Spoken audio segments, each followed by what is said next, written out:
Hey y'all, Wilson here. Hold on a second. I want to show you something.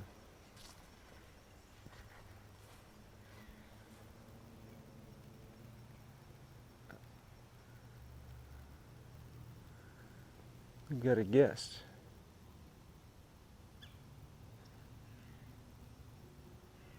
You want to come over? You want to come over? I guess the answer to that's no. Well, I tried to get somebody else to come to the show, but apparently she's more concerned with getting something out of that. So, where I left off at was this. Imagine succulent shredded beef, slow cooked to perfection with a nice blend of spices and herbs as she trots away. No, listen, this isn't just a recipe. This is going to be an explosion of flavors, which I'm damn sure you're going to like. And to make it even better, I'm going to make some homemade sopila. Now, if you don't know what that is, stick around and find out. But essentially, it's golden, it's crusty, it's not anything, it's kind of like a tortilla, but it's like its own thing. And it's so damn good, hell, you can make extra and put some powdered sugar on it and just eat it just like that. And it is divine. Stick around and find out though. So there's two types of meat that are used for this. You can use a roast, which is easy to find, very accessible. But my preferred method of what to use are called beef cheeks. You just ask your local butcher farm, hopefully they've got them. And if you want to know something about beef cheeks, this is the toughest part of any cow. Mainly because it's always moving. These muscles are always moving. So this is ideal for slow cooking. And the flavor you get out of this, if you've never had it before, is just, I can't stress enough just how much it's going to knock you off your feet. So this is what we're going to go with. Next step is we're going to get some oil, put it in a skillet, and then we're going to sear all sides of this thing about 4 minutes aside. Get it all nice and brown. Got our skillet. At this point, we're going to add about 2 tablespoons of oil to it, and then we're going to start the sear process. Get that loaded in. Now we're going to put our beef in there. Get that going once again, like just 4 minutes aside. Just want to get a nice crispy crust on it. There's a couple of different ways you can combine liquid ingredients together. One, you can mince the chipotle peppers and retain the adobo sauce. And you could whisk all these together, or you could just put them in a blender, which is, I think I tell you guys all the time, this is easy as possible, simple as possible way to do it. It's always the best way I prefer to go to, unless I can put it on the smoker, and then I'm putting it on the smoker. So that's our chipotle peppers and adobo sauce. We're going to take our half a cup of beef broth, because we want to make it even beefier. We're going to take a quarter cup of lemon juice. We're going to take a quarter cup of apple cider vinegar, 2 teaspoons of cumin, get that in there. And then we're going to take a teaspoon of smoked paprika, or any paprika that you got.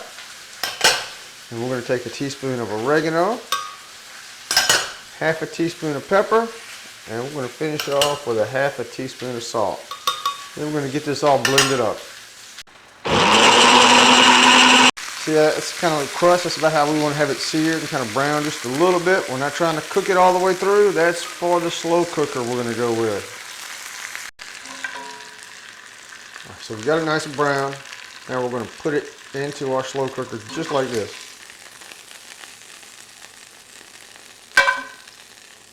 Next up, we're going to pour in our mixture like so. Oh, it smells amazing in there. You want to make sure it's kind of covered up, so you may need to add a little bit more water to it. And it's okay if you just add it directly. And we'll get that taken care of. And then essentially we're going to lock the lid on this thing, cook it on low, and it's going to go at least for 6 hours as a minimum. And most likely exactly what I'm going to do is 8. And that just makes it all just kind of fall apart, which is exactly what you're going for. Got the liquid, got it covered. It's the main thing. You got to have it all covered up. You can't have chunks of it sticking out because it will not cook properly. Now we're gonna lock the lid on this thing and we're gonna go for 8 hours. So, and then you don't wanna pull the top of it off. Just let it sit there. See you in 8 hours.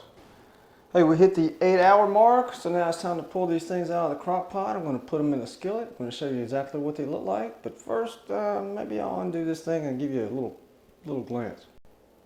Hot, steamy goodness right there. We want to skim this fat off, and then once we get that skimmed off, we're going to take a lot of this after we've got the beef cheek shredded, or if it's a roast shredded, then we'll take this, we'll put it into the skillet, we'll mix it all up together. Now comes the fun part where you're almost ready to eat this thing. So we're just going to start shredding it. I use these all the time, and just going to get to it. It's just going to fall apart. Just want it into chunks. It's so super easy. You can do this with a fork. You can do it whatever you want to do it with. I mean, we're going to chop it up even smaller with a little handy tool made by the guy who made that awesome smoker I've got.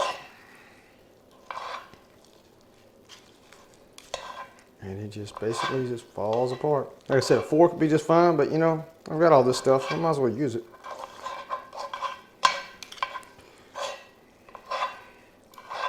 All that fat's been rendered down. The aroma's filling up this kitchen. Mouth is literally watering.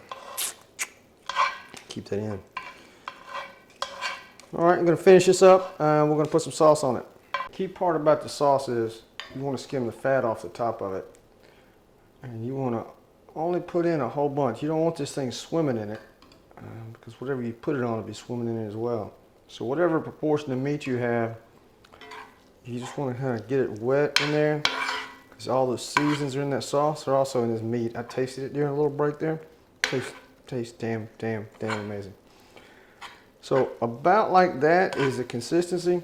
I'm going to go a little bit more, but I wouldn't go too much more than that. All right, now we're going to load this up into our sopapilla.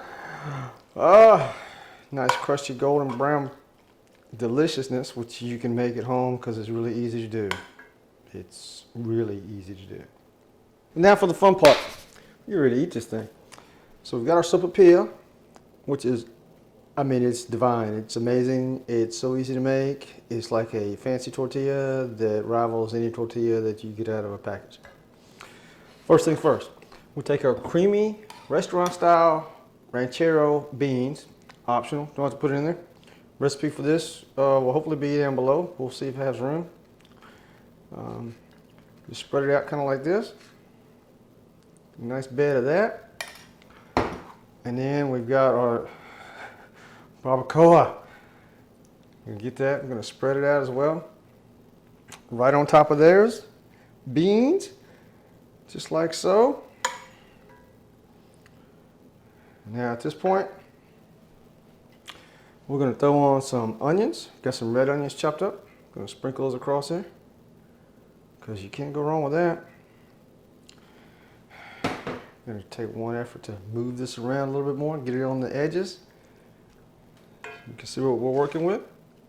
I'm going to slid it off the plate on us. We're going to top it with some cheese. Now you can use Mexican style cheese. You can use, this is a Mexican blend. You can use some queso cheese, whichever ones you want to use. Lettuce if you want it, sprinkle it across. Cilantro, whether you chop it or whether you just do this with it, makes no difference to me because I love it. And that's how you put it together. You can get some chips on the side, put whatever you want to. And last but not least, I've got a cremera sauce that's down for. This will not be in the recipe though. And just put it across it just like that. And that's what you end up with. It's amazing. You can fold it in half, or you can eat it with a fork. Whichever one floats your boat. But do know this, the recipe for almost everything you see here, except for that, is in the description below, or it's available via a link below. And it's also going to be in the next volume of my cookbook. And this go around, my cookbooks, the volumes I sell, support charities. This go around supporting K9s For Warriors.org. They help rescue dogs reuse dogs that are in the shelters and bring them out, get them highly trained up, and give them to veterans.